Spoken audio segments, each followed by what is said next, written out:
अस्सलाम वालेकुम, आप देख रहे हैं बाखबर सुबह। मैं हूं Faisal Abbasi. Good morning to all of you. एक नए हफ्ते का, नए दिन का आगाज़ हुआ चाहता है इस उम्मीद के साथ आज का दिन और ये आने वाला हफ्ता हम सब के लिए खैर आफियत का बायस बनेगा। आज 14 जनवरी 2019 जमादिउल अव्वल की 7 तारीख़ है और इसके साथ साथ माह की 2 तारीख़ है। अपने प्रोग्राम में मुख्तलिफ़ शहरों से हमारे नुमाइंदगान हमारे साथ मौजूद हैं। मुख्तलिफ़ मामलात पर इनसे बात करेंगे। लाहौर से हमारे साथ हैं अनवर हुसैन सुमरा, बहुत शुक्रिया सुमरा साहब आपके वक्त का। कराची से हमारे साथ मौजूद हैं वहीद राजपर साहब, आपका भी शुक्रिया, आपसे भी गुफ्तगू करेंगे। अजहर जतोई साहब इस्लामाबाद स्टूडियोज़ में हमारे साथ मौजूद हैं। जतोई साहब आपका भी शुक्रिया। इकराम होती साहब और senior correspondent 92 news Suhail Iqbal Bhatti साहब भी हमारे साथ मौजूद हैं। आप दोनों नुमाइंदगान का भी शुक्रिया, आपसे भी हम गुफ्तगू करेंगे। सबसे पहले इंतहाई अहम मामला है Faisalabad industrial estate development and management company का बोर्ड ऑफ डायरेक्टर्स 6 माह से गैर फ़ाल है। इनफैक्ट ये जो बोर्ड है डायरेक्टर्स का ये बन ही नहीं सका है और ये बोर्ड फ़ाल ना होने की वजह से या ना बनने की वजह से बहुत से मामलात, बहुत से अहम फैसले जो यहाँ होने थे इंडस्ट्रियल स्टेट में वो अब पेंडिंग हैं। अनवर सुमरा साहब आपकी ये खबर है, ये बताइएगा बुनियादी तौर पे वजूहात क्या हैं? 6 महीने गुजर गए, board of directors he fall नहीं है ही नहीं। इनफैक्ट मामलात चला कौन रहा है? जी भाई साहब, बात यह है कि ये जो फैसलाबाद इंडस्ट्रियल स्टेट जो है कंपनी जो है इसका बोर्ड ऑफ डायरेक्टर जुलाई 2018 से जो है गैर फ़ाल है। नया बोर्ड ऑफ डायरेक्टर बनना था। रूल्स के मुताबिक बोर्ड ऑफ डायरेक्टर जो है वो 3 साल के लिए बनता है और इसके तकरीबन 21 मेंबरान होते हैं, जिनमें हुकूमती 9 मेंबरान होते हैं। बाकी जो हैं मारूफ सनतकार जो होते हैं, जो इंडस्ट्रियलिस्ट होते हैं, उनको इस बोर्ड ऑफ डायरेक्टर में रखा जाता है और इनका एक चेयरमैन होता है और एक चीफ़ एग्जीक्यूटिव ऑफिसर होता है जो तमाम मामलात देखता है। जितनी भी इंडस्ट्रियल स्टेट है, ये इस जो इंडस्ट्रियल स्टेट फैसलाबाद वाली कंपनी है, इसके मुताबिक 3 इंडस्ट्रियल स्टेट हैं जिनमें तकरीबन ये 5 लाख के करीब नए रोज़गार पैदा किए जाने थे। अब बोर्ड ऑफ डायरेक्टर जो होता है वो तमाम जो 3 इंडस्ट्रियल स्टेट हैं उनके जो माली मामलात हैं, जो इंतज़ामी मामलात हैं, उनमें हतमी फ़ैसला करने का इख्तियार बोर्ड ऑफ डायरेक्टर को है। अब 6 माह से ये बोर्ड ऑफ डायरेक्टर बना ही नहीं है। पिछला बोर्ड ऑफ डायरेक्टर डिज़ोल्व हो चुका था क्योंकि निगरान हुकूमत में वो डिज़ोल्व हुआ तो नई हुकूमत जब आई तो इन्होंने अब तरजीहात का फुकदान होने की वजह से, वीएन का फुकदान होने की वजह से ये बोर्ड ऑफ डायरेक्टर अभी तक ये कॉन्स्टिट्यूट नहीं कर सके, जिसकी वजह से मसाइल क्या आ रहे हैं। फैसलाबाद में वैल्यू एडिशन एक सिटी है जो 225 एकड़ पर 2004 में ज़मीन ख़रीदी गई थी, वहाँ पर इंडस्ट्री लगनी थी और वो वैल्यू एडिशन सिटी में ऐसी इंडस्ट्री लगनी थी जिससे एक्सपोर्ट किया जाना था और एक्सपोर्ट करके ज़र मुबादला कमाया जाना था। बोर्ड ऑफ डायरेक्टर ना होने की वजह से पिछले 7 साल में इस वैल्यू एडिशन सिटी में जो है इसके जो मामलात हैं, माली मामलात हैं, इंतज़ामी मामलात हैं या इंडस्ट्री की इस्टेब्लिशमेंट के जो मामलात हैं वो अभी तक तातल का शिकार हैं, जिसकी वजह से ये तकरीबन 65% पर अभी इंडस्ट्री लगी है, बाकी 35% खाली है। और इस सिटी ने जो है 40,000 मुलाजमतें जो हैं हुनरमंद अफराद के लिए और गैर हुनरमंद अफराद के लिए पैदा करनी थी। वो मुलाजमतें मुकर्ररा जो मतलूबा जो तादाद में थी वो नहीं हो सकी। इसके अलावा जो है फैसलाबाद इंडस्ट्रियल स्टेट जो कंपनी है उसकी एक और इंडस्ट्रियल स्टेट है जो पाकिस्तान की सबसे बड़ी इंडस्ट्रियल स्टेट है, जिसको M3 इंडस्ट्रियल स्टेट कहते हैं। ये इंडस्ट्रियल स्टेट तकरीबन 4,300 एकड़ ज़मीन पर 2004 में ये ज़मीन अरबों रुपए से ख़रीदी गई और यहाँ पर बहुत बड़ी इंडस्ट्री लगनी थी, जिससे तकरीबन 1.5 लाख के करीब नए मुलाजमत के मौके जो है बराह रास्त और जो है बिला वास्ता जो है वो पैदा होने थे। लेकिन ये इंडस्ट्रियल स्टेट का जो बोर्ड ऑफ डायरेक्टर है वो भी अभी नहीं है, क्योंकि ये भी उसी Faisalabad industrial state and management company के बोर्ड ऑफ डायरेक्टर के मतहत है।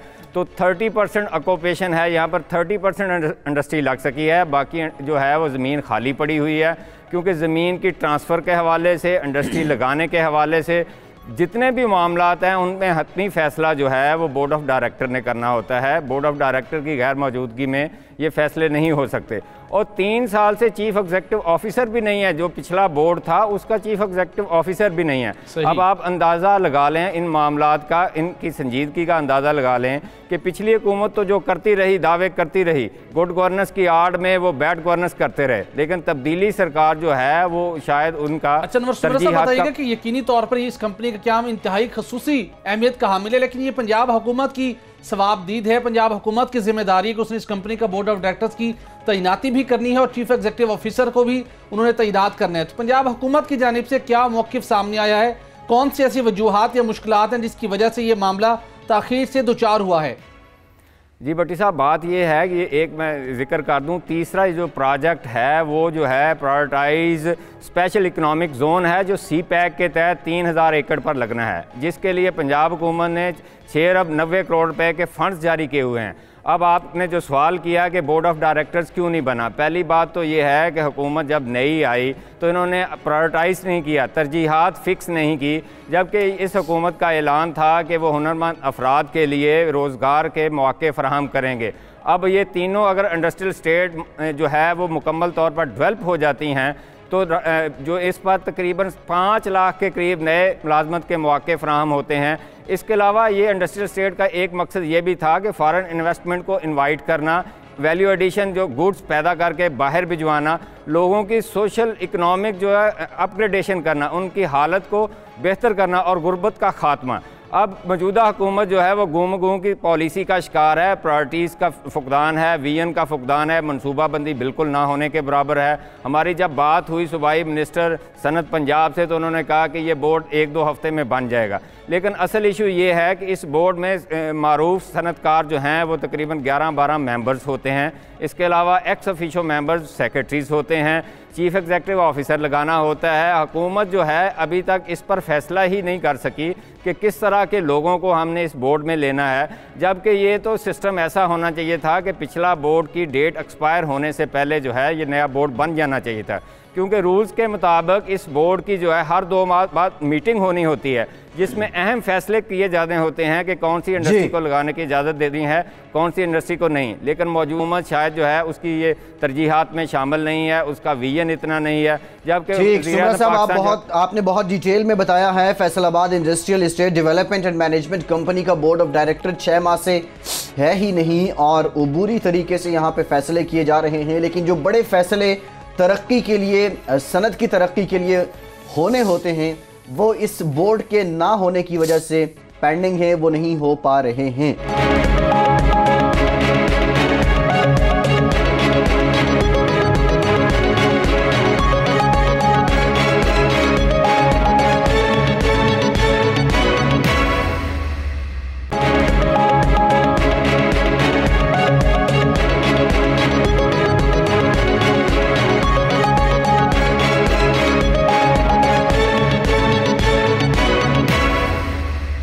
एक और इंतहाई अहम मामला है। हम देखते हैं कि अपने गैस के बिलों में हम जो अदायगी कर रहे होते हैं उसमें कुछ सरचार्जेस भी होते हैं। बुनियादी तौर पे इनका मकसद जो तरक्की हो रही होती है, जो इंफ्रास्ट्रक्चर डेवलप हो रहा होता है, उसकी मद में ये पैसे जा रहे होते हैं हुकूमत को।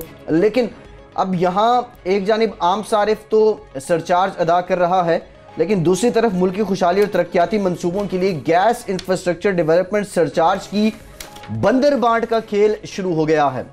जो वजारत सनत व पैदावार अब्दुल रज़ाक दाऊद साहब की जो ये वजारत है, ये और फिर वजारत ख़जाना जो असद उमर साहब की वजारत है, फर्टिलाइजर प्लांट्स मालिकान को 25 अरब रुपए से ज़ायद वसूल शुदा सरचार्ज मुआफ़ करने की इन्होंने तैयारी कर ली है। भट्टी साहब, एक तो ये बता दें ये तफरीक क्यों है? आम लोग, गरीब लोग, घरेलू सारिफ वो तो सरचार्ज अदा करते हैं, दूसरी जानिब अब 25 अरब रुपए तक मुआफ़ करने चले हैं, इसके पीछे वजह क्या है? फैसल, देखिए, मुल्क की खुशहाली और तरक्याती मंसूबों के लिए पाकिस्तान पीपल्स पार्टी के दौर हुकूमत में यानी 2011 में गैस इस्तेमाल करने वाले ऐसे सार्फिन जिसके अंदर घरेलू सार्फिन का शुमार नहीं किया गया था, दिगर सार्फिन के ऊपर ये गैस इंफ्रास्ट्रक्चर डेवलपमेंट सरचार्ज आयद किया गया था, जिसका बुनियादी मकसद ये था कि हमने तवानाई के अंदर हमने जो हमारा इन्हिसार है उसको हमने सस्टेनेबल तरीके से आगे बढ़ना है, जिसके लिए लाजिम है कि तवानाई के शोबे के अंदर हमें नई पाइपलाइन बिछानी है, LNG की मंसूबे होंगे, उसके साथ जो सेंट्रल स्टेट से हम गैस हासिल करना चाहते हैं, ऐसे तवानाई के मंसूबों के लिए हमारे पास रकम मौजूद होनी चाहिए ताकि हमें कहीं से कर्ज ना लेना पड़े, और जब भी जो मंसूबा मुकम्मल करना हो वो आवाम पर बोझ डाले बगैर इस जमाशुदा रकम से हम ये मंसूबे मुकम्मल कर सकें। लेकिन बदकिस्मती के साथ ये जब गैस इंफ्रास्ट्रक्चर डेवलपमेंट सरचार्ज आयद किया गया, सालाना इससे 100 से 150 रुपये वसूल होने थे। मुख्तलिफ शोबों के ऊपर आयद होने के बाद मामलात लिटिगेशन में गए, मुख्तलिफ शोबों ने हुक्म इम्तना हासिल करना शुरू किया। वजारत पेट्रोलियम और वजारत ख़जाना की जानिब से मुकर्रर वक्त के ऊपर मतलूबा तवज्जो न देने के बायस ये मामला लटकते गए। फिर हमने देखा कि मुस्लिम लीग नून के दौर हुकूमत में आखिरी साल के दौरान एक मखसूस शुबे को, जिसके ज़िम्मे 40 रुपए का ये सरचार्ज वाजिबुल अदा था, नॉर्दर्न गैस कंपनियों ने इनसे ये वसूली करनी थी, लेकिन मुस्लिम लीग नून की हुकूमत ने उस शुबे के साथ अंडरस्टैंडिंग करके सेनेट से बिल मंजूर करवाया और ये रकम माफ़ कर दी गई। उसके बाद हमने एक बहुत अहम मामला टेकअप किया था कि अब इसके बाद दीगर शुबों को भी एक हौसला, उनको ये अप्रिसिएशन मिली है उनको कि वो इस अपने ज़िम्मे जो वाजिबुल अदा GIDC उसको माफ़ कराएं, जिसके अंदर फर्टिलाइज़र का शोबा भी शामिल था। इस शोबे के मालकान, किसी वाबस्ता मालकान ने दिसंबर 2016 से हुक्म इम्तना हासिल कर रखा है। फर्टिलाइज़र खाद के मालकान ने जो यूरिया खाद तैयार करते हैं उसकी फ़ी बोरी पर जो GIDC की रकम आयद है, जो वो गरीब किसानों से वसूल की जाती है, वो 405 रुपये फ़ी बोरी है। लेकिन हैरान कुन तौर के ऊपर दिसंबर 2016 से हुक्म इम्तना हासिल है, इन कंपनियों ने हुक्म इम्तना हासिल कर रखा है, लेकिन उसके बावजूद यूरिया खाद की फ़रोख्त पर 405 रुपये फ़ी बोरी GIDC की कलेक्शन का सिलसिला बदस्तूर जारी है। हमने गैस कंपनियों से कुछ अदाद शुमार हासिल किए कि कितनी रकम मुख्तलिफ कंपनियों के ज़िम्मे वाजिबुल अदा है, तो पता चला कि तकरीबन 40 रुपये से ज़ायद रकम फर्टिलाइज़र प्लांट्स के मालकान के कस्टडी में है। उन्होंने अपने बैंक अकाउंट्स में ये रकम रखी हुई है, लेकिन कौमी खजाने में ये रकम जमा नहीं करवाई जा रही। इसके बाद सिर्फ यही नहीं हुआ कि बजाय इसके कि वजारत सनअत व पैदावार, मुशीर सनअत व पैदावार रज़ाक दाऊद साहब, वज़ीर ख़जाना असद उमर साहब इस हुक्म इम्तना को खारिज करवाते, सुप्रीम कोर्ट ऑफ पाकिस्तान से रजू किया जाता कि गैस कंपनियों की इस रकम की ज़रूरत है, कौमी खजाने पर बोझ डालना पड़ता है नई पाइपलाइन की स्कीमों से, जिसके नतीजे में गैस तमाम शोबों के लिए गैस को महंगा करना पड़ा। इस हुक्म इम्तना को ख़त्म होना चाहिए। माजी के अंदर जो कलेक्शन की गई वो रकम कौमी खजाने में जमा होनी चाहिए। ये हुक्म इम्तना तो ख़त्म नहीं करवाया जा सका, लेकिन वो एंग्रो कंपनी जिसके ज़िम्मे सबसे ज़्यादा रकम है 32 रुपये, इसके अलावा दीगर कंपनियों के ज़िम्मे भी वाजिबुल अदा है। इन कंपनियों से माजी में जमा की गई रकम और दिसंबर 2016 से ऑनवर्ड जितनी किसानों से वसूली की गई उस सारी रकम को वसूल करने के बजाय अब वजारत ख़जाना, फर्टिलाइज़र के पावर प्लांट्स के मालकान और मुशीर सनअत व पैदावार रज़ाक दाऊद साहब ये इन्होंने नए प्लान पर काम शुरू किया है कि जिस तरीके के साथ मुस्लिम लीग नून की हुकूमत ने एक शोबे के ज़िम्मे वाजिबुल अदा गैस इंफ्रास्ट्रक्चर डेवलपमेंट सरचार्ज की रकम सेनेट से बिल मंजूर करवा के माफ़ कर दी थी, इसी ही तरीके के साथ फर्टिलाइज़र प्लांट्स के मालकान को भी ये 50% तक रियायत दी जाए। जितनी रकम वो गरीब किसानों से जमा कर चुके हैं, वो रकम जो पाकिस्तान में एनर्जी के इंफ्रास्ट्रक्चर की डेवलपमेंट के ऊपर खर्च होनी थी, मुल्क की तरक्की और फलाह बहबूद के मनसूबों पर खर्च होनी थी, ये रकम अब 50% जो कि 25 रुपये के लगभग ये रकम बनती है, ये फर्टिलाइज़र प्लांट्स के मालकान को माफ़ कर दी जाए। बाज़ाब्ता तौर के ऊपर मीटिंग्स का सिलसिला शुरू हो चुका है। रज़ाक दाऊद साहब कलीदी किरदार अदा कर रहे हैं। असद उमर साहब भी इस मामले के ऊपर बहुत हद तक कन्विंस दिखाई देते हैं कि इस मामले की जो लिटिगेशन में है इसको ख़त्म करना है, इसको ख़त्म किया जाए, इनको 50% तक वेवर दी जाए और उसके बाद मुस्तकबिल में भी फर्टिलाइज़र प्लांट्स के ऊपर जो गैस के इस्तेमाल के ऊपर GIDC आयद है उसकी शरह को भी कम कर दिया जाए, यानी कि डबल दोहरा उनको मुनाफा दिया जाए, उनको बेनिफिट मिलना चाहिए। हैरान कुन तौर के ऊपर वो रकम जिसकी कलेक्शन करना वजारत ख़जाना की बुनियादी जिम्मेदारी है, अगर वो वहाँ पर कोई हाई कोर्ट का हुक्म इम्तना मौजूद है, सालों से मौजूद है, chief justice supreme court of Pakistan इस हवाले से बहुत मरतबा तहफ़्फ़ुज़ात का इजहार कर चुके हैं कि जो ऐसे मामला जिसमें कौमी ख़जाने की अरबों रुपए की रकम वाबस्ता होती है, वहाँ पर हाई कोर्ट्स के सालों तक हुक्म इम्तना रहते हैं, स्पेशली सिंध हाई कोर्ट के, बजाय इसके कि वजारत ख़जाना, वजारत सनअत व पैदावार सुप्रीम कोर्ट ऑफ पाकिस्तान से रजू करते, इस हुक्म इम्तना को खारिज करवाया जाता और माजी की वसूल शुदा रकम को जमा करके कौमी खजाने में जमा करवाया जाता। वेवर इनकी रियायत और छूट देने की तैयारी की जा रही है।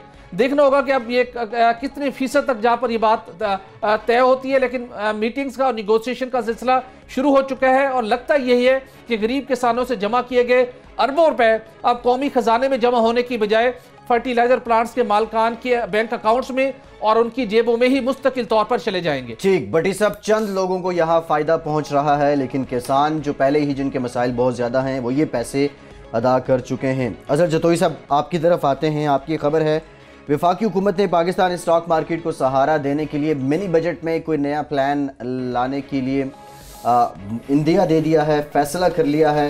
ये बताइएगा स्टॉक मार्केट में इसका क्या असर होगा, कितने नए शेयर्स मुतारिफ करवाए जाएंगे और कितनी ईज़ ऑफ डूइंग बिजनेस होगी, यहाँ पे आसानी कितनी होगी, जो स्टॉकर्स यहाँ आएंगे? जी बिल्कुल, हम देखते हैं कि वज़ीर आज़म इमरान खान जब से यहाँ आए हैं तो सबसे पहले तो उनका हनीमून का अर्सा था, ख़त्म हो गया। सारे मामलात को वो देख रहे हैं, समझ रहे हैं। उन मामलात को समझने के बाद हम जब देखते हैं कि ये नया मिनी बजट जो आ रहा है 23 जनवरी को, उस हवाले से इक़दाम किए जा रहे हैं। दिसंबर में गुज़िश्ता महीने जब वज़ीर आज़म कराची गए थे, वहाँ पर पाकिस्तान स्टॉक एक्सचेंज और ब्रोकर्स एसोसिएशन से उनकी मुलाकात हुई। उन्होंने चार्टर ऑफ डिमांड पेश किया था वज़ीर आज़म को, और 2 रोज़ कबल वज़ीर आज़म के अहकामात पर वज़ारत ख़जाना ने इजलास तलब किया। इजलास की सदारत असद उमर ने की, वज़ीर ख़जाना ने, और उन्होंने भी वज़ीर आज़म के अहकामात पर अमल दरामद करने के लिए FBR और SCCP को यह हिदायत की है कि जितने भी इनके तहफ़्फ़ुज़ात हैं, जितने भी इनके मुतालबात हैं पाकिस्तान स्टॉक एक्सचेंज के, वो तस्लीम किए जाएँ ताकि पाकिस्तान के अंदर सरमायाकारी को फ़रोग़ दिया जाए और उसके साथ साथ पाकिस्तान के अंदर जो स्टॉक एक्सचेंज है इसको मजबूत किया जाए। उनमें जो मेन जो चीज़ है उनमें 6 नुकात ये हिदायतनामा है जो कि वज़ीर-ए-आज़म हाउस से दिया गया था। वो हिदायतनामा वज़ारत ख़जाना ने FBR और SCCP को दिया, जिसमें सबसे बड़ी बात यह है कि CPI के जितने भी मनसूबे हैं और हुकूमत पाकिस्तान के जितने मनसूबे हैं, उनके कर्ज़े, उनके जितने भी मनसूबों के जो शेयर्स हैं उनको पाकिस्तान स्टॉक एक्सचेंज में फ़्लोट किया जाएगा ताकि पाकिस्तान स्टॉक एक्सचेंज के अंदर सरमायाकारी आए और उसके अंदर मज़ीद जो है ना इसमें इस्तेहकाम मिले। उसके साथ साथ जो इसमें कहा गया है सिफारिशात में कि हुकूमत की जानब से 0.02% एडवांस जो टैक्स है उसके शेयर्स की खरीदो फरोख्त पर जो ये टैक्स लगाया गया था उसको ख़त्म करने का कहा गया, और 3 साल तक कैपिटल खसारे में जाने वाली जो कंपनियाँ थी उसको भी आगे काम करने की इजाज़त दी जाएगी। इसके साथ एक और मेन जो चीज़ है, कंपनीज़ के जो मुनाफा है उस पर एक टैक्स आयद किया गया है, और ये टैक्स ऑलरेडी इनका मुतालबा था पाकिस्तान स्टॉक एक्सचेंज का, ये इनकम टैक्स की माद में लिया जाता है। इस खसारे को भी ख़त्म होना चाहिए, तो उस सिफारिशात में ये भी कहा गया है इसको ख़त्म किया जाए। इसकी मंजूरी दी जा चुकी है और ये 23 जनवरी को इसका ऐलान किया जाएगा। इसके साथ एक और चीज़ जो सबसे बड़ी है, कैपिटल गेन टैक्स, यह भी मुनाफे पर होता है। जब एक शेयर के ऊपर जो मुनाफा लगता है उसके ऊपर ये टैक्स ऐड किया जाता है, उसके ऊपर भी ये टैक्स लिया गया था, और ये टैक्स रियल स्टेट के अंदर जो मुराद दी गई है उसके बराबर इसको भी ले आया जाएगा ताकि दोनों को बराबर किया जाए। रियल स्टेट के साथ साथ पाकिस्तान स्टॉक एक्सचेंज में भी सरमायाकारी में इजाफा हो सके।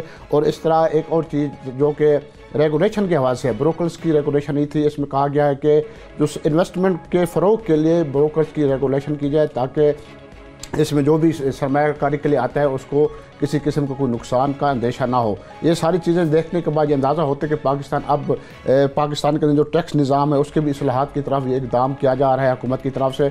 उसके साथ हम ये देखते हैं कि पाकिस्तान तहरीक इंसाफ की जो हुकूमत है उसको भी अब पाकिस्तान के अंदर जो मीशत के मामलात है, दीगर मामलात, उनको समझ आनी शुरू हुई है और वो रिलीफ देने की तरफ जा रहे हैं। हम देखते हैं शुरू के 6 महीने उनको समझने में लगे हैं, लेकिन अब हुकूमत के ने जो टैक्स इस्लाहात की तरफ कदम उठाया उसमें सबसे बड़ी बात हम देखते हैं कि FBR की इस्लाहात में ये भी कहा गया है, उसके सर्वे शुरू हो चुके हैं कि इस वक्त पाकिस्तान के सिर्फ 15 लाख अफराद डायरेक्ट टैक्स दे रहे हैं, उनको 80 लाख तक ले जाने का भी फैसला किया गया है। उसमें यकीनी तौर पर जब पाकिस्तान स्टॉक एक्सचेंज के अंदर सरमायाकारी होगी उसमें भी इजाफा होगा। इसके साथ साथ मुल्क भर के जितने प्लाजे हैं, जितने बड़े घर हैं, पोश एरियाज़ हैं, नई नई सोसाइटीज़ हैं, उनमें भी सर्वे शुरू किया गया है ताकि वहाँ पर भी टैक्स नेट में इजाफा किया जा सके। इस हमारे निज़ाम की सबसे बड़ी जो खामी हम समझ लें कि देखें कि जो ही नई हुकूमत आती है तो उसको मामलात का पता नहीं होता। पाकिस्तान तहरीक इंसाफ के साथ भी ये हुआ। अगर हम देखते हैं कि अमेरिका का, छोड़ से मैं एक बात बताऊं, अमेरिका का आप निज़ाम देखें कि वहाँ पर जो नई हुकूमत आती है, नया सदर आता है, नई कबीना आती है, तो 3 महीने तक वो पुरानी हुकूमत से वो ब्रीफिंग लेते रहते हैं, उसके बाद आगे जाकर वो ओस लेते हैं और मामलात को देखते हैं। ये मसाइल पाकिस्तान तहरीक इंसाफ के साथ रहे और अब तहरीक इंसाफ की हुकूमत जो 23 जनवरी को बजट पेश करने जा रहे हैं उससे यकीनी तौर पर रिलीफ सामने आएगा। अच्छा जुतोई साहब, पाकिस्तान तहरीक इंसाफ की हुकूमत का मसाइल का दराक तो हो गया। स्टॉक मार्केट पाकिस्तान तहरीक इंसाफ के दौरे हुकूमत में 6 से 7 हज़ार पॉइंट तक गिरी है। असद उमर साहब जो मराद देने जा रहे हैं स्टॉक मार्केट के ब्रोकर्स को, क्या एक्सपेक्ट किया जा रहा है कि कितने हज़ार मार्केट इन इक़दाम के नतीजे में रिकवर करेगी और जो ब्रोकर्स को और शेयर होल्डर्स को नुकसान हुआ था वो किसी हद तक रिकवर हो सकेगा? जी बिल्कुल, इसमें सबसे बड़ी बात यही थी और इनके मुतालबात भी थे ब्रोकर्स के पाकिस्तान स्टॉक एक्सचेंज के कि इस वक्त क्योंकि रुपया की बेकदरी हो चुकी है, बहुत हद तक रुपया गिर चुका है, उसके साथ साथ जो शरह सूद है उसमें भी इजाफा हो चुका है, इसलिए इस गिरती हुई मईशत को सहारा देने के लिए इक़दाम होने चाहिए। उनकी तरफ से जितने भी चार्टर ऑफ डिमांड पेश किया था हू बहू वज़ीर-ए-आज़म ने कहा इस पर अमल दरामद किया जा सके ताकि पाकिस्तान के अंदर स्टॉक एक्सचेंज को मजबूत किया है, पाकिस्तान में शेयर्स के कारोबार में तरक्की हो सके, इनको रेगुलेशन में ले आया जाए और पाकिस्तान तरक्की की मनाजिल में भी तय कर सके, उसके साथ टैक्स इस्लामात के अमल को भी बेहतरी आ सके। तो साहब इसके अलावा FBR कुछ मजीद इस्लाहात भी कर रही थी टैक्स कलेक्शन के अंदर। हमने देखा कि नवंबर तक हमें 175 रुपये के खसारे का सामना रहा टैक्स कलेक्शन में। अब इस टैक्स कलेक्शन को बेहतर बनाने के लिए क्या इकदाम होंगे, लेकिन लिहाजा जैसे कि असद उमर साहब ने कहा है कि कोई महंगाई का तूफान नहीं आएगा, तो शॉर्टफॉल को आइंदा 5 माह में किस तरीके के साथ पूरा किया जा सकेगा? जी बिल्कुल, इस वक्त हम देखते हैं कि एक तरफ से तो नई हुकूमत के लिए चैलेंज का सामना था, $30 बिलियन का जो शॉर्टफॉल जो साबिक हुकूमत देकर गई है। अब देखें कि नवाज शरीफ हुकूमत ने बड़ी टेक्निकली तरीके से वो चली है कि आखिरी 1.5-2 साल के दौरान जितने कर्जे लिए हैं उन सारे कर्जों का सूद और उनकी वापसी का अमल जो है इस साल हमने $30 अरब में वापस करना है। आते ही वो जैसे कहते हैं सर मुराते ओले पड़ गए, इनके साथ भी वही कुछ हुआ। अब उनके एक खसारे का सामना था, तिजारती खसारा तहरीक की बदतरीन सतह तक पहुँचा हुआ था, उसके साथ साथ सरमायादारी का जो सिलसिला वो भी ख़त्म हो चुका था। इसलिए इन सारे मामलात को आगे ले जाने के लिए हुकूमत को टाइम लगा है, कुछ वक्त लगा है, और हम देखते हैं कि टैक्स इस्लाहात के साथ अपनी मदद आपके साथ पाकिस्तान को आगे बढ़ने के लिए इकदाम उठाए जा रहे हैं, और ये यकीनी तौर पर हमें उनको टाइम भी देना चाहिए था। और अब वो टाइम आ गया है कि पाकिस्तान तहरीक इंसाफ ने जो अवाम को वादे किए थे उन वादों पर अमल दरामद कर सके। ठीक, जतोई साहब आपने बहुत डिटेल में बताया वफाकी हुकूमत ने पाकिस्तान स्टॉक मार्केट के लिए कुछ सहारा देने के लिए मिनी बजट में जो अहम फैसले किए हैं उनसे मुतालिक एक ब्रेक लेते हैं। ब्रेक के बाद कुछ दीगर अहम मामलात पे आपसे बात करेंगे, हमारे साथ रहिए।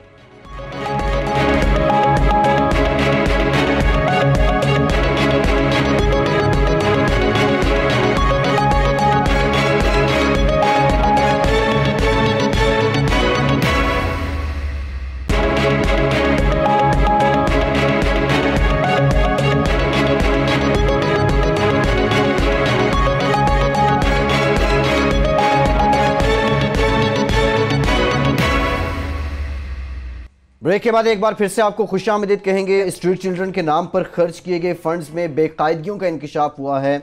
ये सब कुछ सिंध में हुआ है। वहीद राजपर आपकी खबर है, ये बताइएगा स्ट्रीट चिल्ड्रन के लिए कितना फंड मुख्तस किया गया था और इसमें से बेकायदगियां किस पैमाने पर हुई हैं, और जिस कंपनी को ये ठेका दिया गया, ये फंड दिया गया, ये पैसे दिए गए, उसका मैंडेट क्या था, उसने काम कितना किया? फैसल साहब, ये महकमा जो है स्पोर्ट्स एंड यूथ अफेयर्स की जानिब से एक ठेका दिया गया था स्ट्रीट चिल्ड्रन के हवाले से, तो उसके हवाले से इनकी सर्वे करवानी थी, उनके फलाह और बहबूद के लिए बहाली का काम जो है उस निजी कंपनी को सरंजाम देना था। कुल लागत जो थी स्ट्रीट चिल्ड्रन के लिए जो पैसे मुख्तस किए गए थे फलाह और बहबूद के लिए, उनकी रजिस्ट्रेशन, उनको जो खेलों की सरगर्मियां हैं उनमें शुमार करना, गद्दागिरी से बचाना, तो ये इनके लिए 4,48,00,000 रुपए जो है वो मुख्तस किए गए थे। उस सिलसिले में जो है महकमा स्पोर्ट्स एंड यूथ अफेयर्स की जानिब से ठेका दिया गया, लेकिन ठेका जो है वो ना तजर्बेकार एक निजी कंपनी को दिया गया जिसकी जो है ना NTN नंबर है उसका, ना SRB सिंध रेवेन्यू बोर्ड में जो है उसकी रजिस्ट्रेशन है, ना उसके टैक्स पेयर हैं। तो ऑडिट जब इनकी की गई, इनके महकमा स्पोर्ट्स एंड यूथ अफेयर्स की जो ठेका दिया गया था उनसे रिकॉर्ड मांगा गया कि जो आपने ये ठेका देने के लिए इश्तिहारात दिए होंगे जो तो उस सिलसिले में जो है इश्तिहारात की जो ओरिजिनल कापियां हैं वो भी वो प्रोवाइड नहीं कर सके। तो मजमूई तौर पर जो है ये तकरीबन 4.5 करोड़ रुपए की माली बेज़ाब्तियाँ इसमें सामने आई हैं। ऑडिट काम की जानिब से संगीन किस्म के एतराज़ात जो है इसकी जो ठेके देने की शफाफियत पे जो है उठाए गए हैं कि ये इसमें बेज़ाब्तियाँ हुई हैं, रिकॉर्ड मांगा गया, रिकॉर्ड जो है महकमा sports and youth affairs provide करने में नाकाम रहा। तो ये आम किस्म के जो एतराज़ात सामने आए हैं ऑडिट काम की जानिब से, जो दस्तावेज़ात हमें मौसूल हुए हैं, तो इसमें दूसरी जानिब जो है इनको शेल्टर होम जो है वो कायम करने थे जिसमें मोबाइल यूनिट उनको जो है कराची समेत सिंध भर में जो है वो लाने थे। मेन इनका जो महकमा स्पोर्ट्स एंड यूथ अफेयर्स का स्ट्रीट चिल्ड्रन पर जो तवज्जो था वो कराची डिवीज़न में था। तो सबसे ज़्यादा जो तादाद है स्ट्रीट चिल्ड्रन की वो कराची में है। तो इस सिलसिले में उनको मोबाइल यूनिट भी पूरी कराची में जो है शुरू करने थे। उनका जो है रिकॉर्ड मांगा गया तो तब भी नहीं है। बच्चे जो हैं स्ट्रीट चिल्ड्रन के जो है उनके बायोमेट्रिक करनी थी कि कितने आपने जो है सर्वे की है, कितने जो है इन पर शेल्टर होम पर जो है रजिस्ट्रेशन की गई है, स्पोर्ट्स की सरगर्मियाँ जो शुरू करनी थी उसके लिए पूरा एक जो है बायोमेट्रिक सिस्टम मुतारफ़ करवाना था। तो बायोमेट्रिक का जब रिकॉर्ड इनसे मांगा गया तब भी जो है वो प्रोवाइड नहीं कर सके।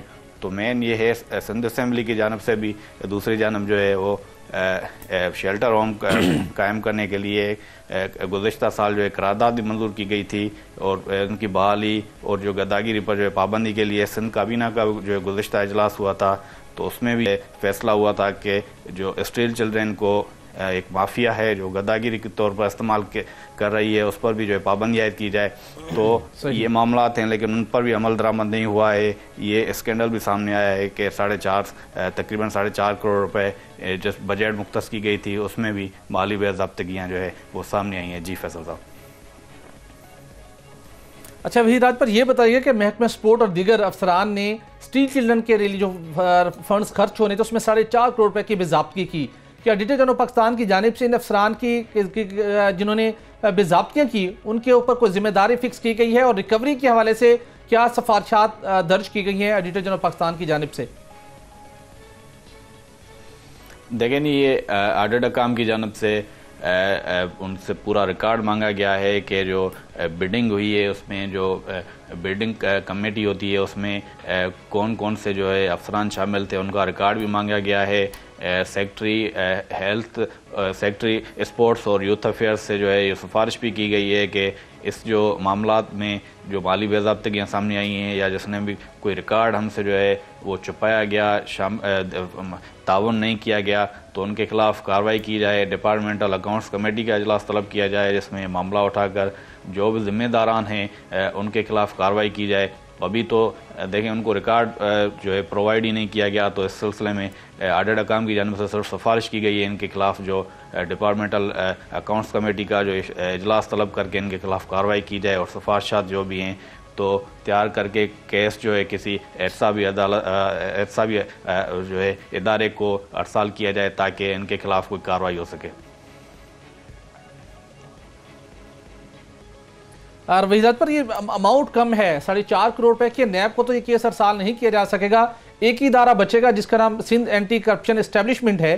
क्या सिंध एंटी करप्शन एस्टेब्लिशमेंट की जानिब से इस बात की उम्मीद है कि अगर ये मामला वहां पर रेफर किया गया तो इसकी वो मेरिट पर शफाफ अंदाज में तहकीकात करके जिम्मेदारों के खिलाफ कार्रवाई कर सकेगी? देखें जी, इसमें अगर बासर अफसरान शामिल होंगे या बासर शख्सियात शामिल होंगी तो उसमें तो कार्रवाई जो है मुमकिन नहीं है, क्योंकि सिंध एंटी करप्शन में जो अफसरान बैठे हुए हैं या उनके मनपसंद अफसरान हैं तो कोई भी उनकी परफॉर्मेंस भी अच्छी नहीं है। सिंध हाई कोर्ट में उनके खिलाफ केस आया था तो सिंध हाई कोर्ट की जानिब से कहा है कि इतनी हज़ारों की तादाद में इंक्वायरियाँ आपके यहाँ चल रही हैं तो उन पर क्या पेश रफ्त है। तो सिंध हाई कोर्ट की जानिब से भी इस पर नोटिस लिया गया था। मुझे उम्मीद नहीं है कि अगर इसमें जो बासर अफसरान निकले तो उनके खिलाफ कार्रवाई हो सकेगी। जी ठीक, वहीद आपने अपडेट किया है कराची से हमें, और ये स्ट्रीट चिल्ड्रन के नाम पर खर्च किए गए पैसों में Khurd auditor general of Pakistan की जानिब से भी इस महकमे को लेके निशानदेही की गई है। देखते हैं रिकवरी कितने फीसद होती है।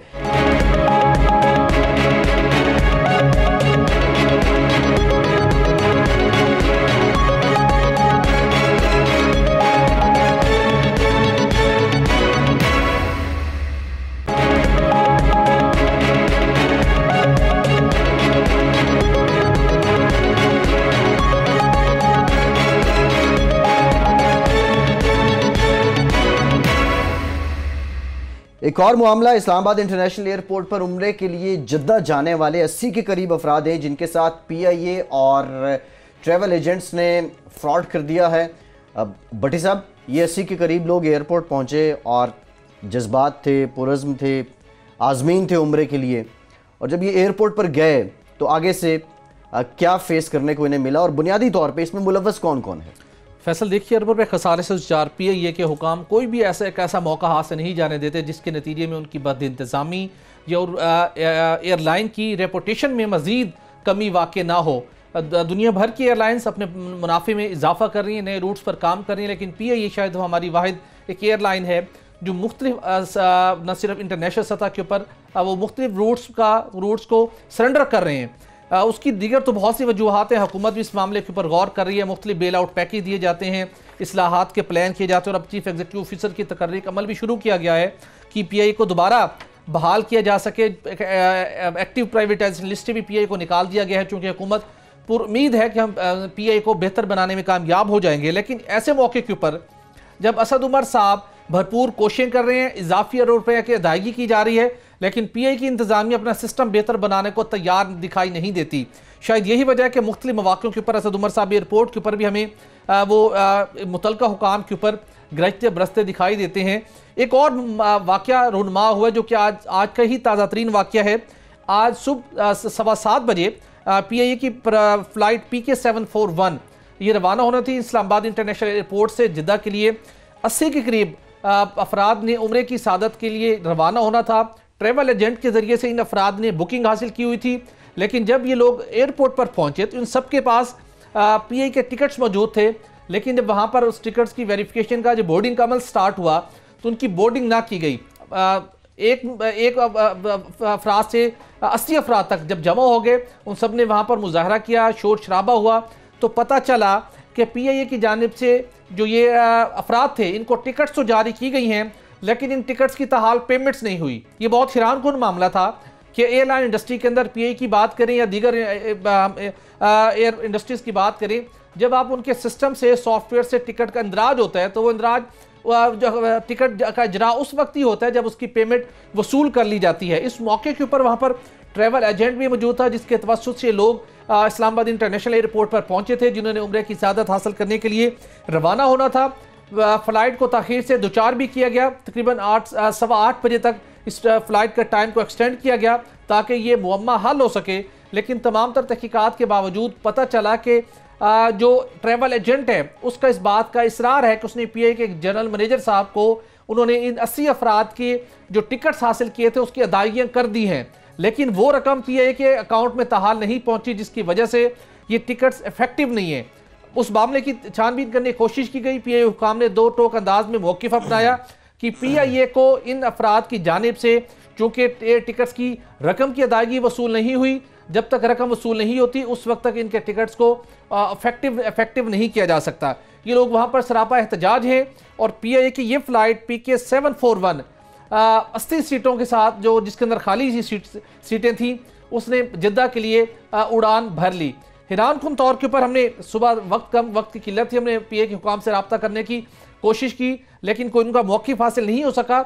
लेकिन किसी न किसी सतह पर किस तरीके के साथ ये बदइंतज़ामी मौजूद है कि आपने 80 अफराद को अपने सिस्टम से एयर टिकट्स जनरेट कर दी, लेकिन मामला क्या है कि आपने उन टिकट्स की वसूली नहीं हुई। अब वो ट्रैवल एजेंट और PI के एक जनरल मैनेजर के दरमियान तनाज़ा है, जिसकी भी इंक्वायरी होगी कि किसके पार्ट के ऊपर गलती है। लेकिन वहाँ पर वो लोग जो पेशावर के खैबर पख्तूनख्वा के मुख्तलिफ इलाकों से पहुँचे थे, डेरा इस्माइल खान से पहुँचे थे, भक्कर से कुछ लोग पहुँचे थे, दूर दराज इलाकों से पहुँचे थे। अब उनका कोई वहाँ एयरपोर्ट के ऊपर पुरसाने हाल नहीं है, जो अपनी जमा पूंजी इकट्ठी करके अपनी ज़िंदगी के अंदर उम्रे की सादत हासिल करना चाहते थे, वहाँ पर एयरपोर्ट पर सरापा एहतजाज है। देखना होगा कि PI की इंतज़ामिया इस मामले के ऊपर अब क्या एक्शन करती है। एक और मामला फैसल, हमें आम इंतखाबात 2018 कैसे हुए, इलेक्शन कमीशन ऑफ पाकिस्तान ने पोस्ट इवेल्यूशन इस मामले की शुरू कर दी है और इस सिलसिले के अंदर इलेक्शन कमीशन ने 2018 के इलेक्शन के मामलात के ऊपर जो तहफ़्फ़ुज़ात थे, जो शिकायत मसूल हुई, इलेक्शन कमीशन के अमले ने किस तरीके के साथ परफॉर्म किया, किस हद तक शफाफियत को मेंटेन किया गया, इस सारे मामले का जायज़ा लेने के लिए कल एक इंतहाई अहम इजलास तलब कर ली है, जिसके अंदर तमाम रीजनल के जो 22 अजला के अंदर इलेक्शन कमीशन ऑफ पाकिस्तान के रीजनल और ज़िली इलेक्शन कमिश्नर्स हैं उनको इस्लामाबाद तलब कर लिया गया। यहाँ पर तमाम 22 अजला के रीजनल और ज़िली इलेक्शन कमिश्नर की मौजूदगी के अंदर इस सारे मामले का जायज़ा लिया जाएगा और ताकि आइंदा आने वाले जो हमारे इलेक्शन है उसको बेहतर अंदाज में कंडक्ट किया जा सके। मुख्तलिफ इजलास लोग यहाँ पर पहुँचेंगे, लेकिन इसके साथ साथ सबसे इंपॉर्टेंट बात जहाँ पर कल इलेक्शन कमीशन अपने सारे इस मामले का जायजा लेगा, वहाँ पर जो इलेक्शन कमीशन में बेशुमार ओहदों के ऊपर डेपुटेशनिस्ट तैनात है, जहाँ पर इलेक्शन कमीशन के रेलिवेंट एक्सपीरियंस के हमें लोग तैनात नहीं है, इस मामले को भी इलेक्शन कमीशन को मद्देनजर रखना होगा। जो इलेक्शन कमीशन की जब कारकर्दगी का क्वेश्चन किया जाता है तो वहां पर इलेक्शन कमीशन के पास मतलूबा ट्रेंड स्टाफ न होने की वजह से भी इलेक्शन के दौरान बहुत से मसाइल का सामना करना पड़ता है। बड़ी साहब 2018 के इलेक्शन कैसे हुए, पोस्ट इवैल्यूएशन रिपोर्ट जब आएगी तो वो बड़ी इंटरेस्टिंग होगी कि इलेक्शन कमीशन इस पे क्या कहता है और फिर जो इंटरनेशनल ऑब्जर्वर थे उनकी रिपोर्ट्स ने क्या कुछ कहा था। होती साहब आपकी तरफ आते हैं, क्या खबर है आपके पास?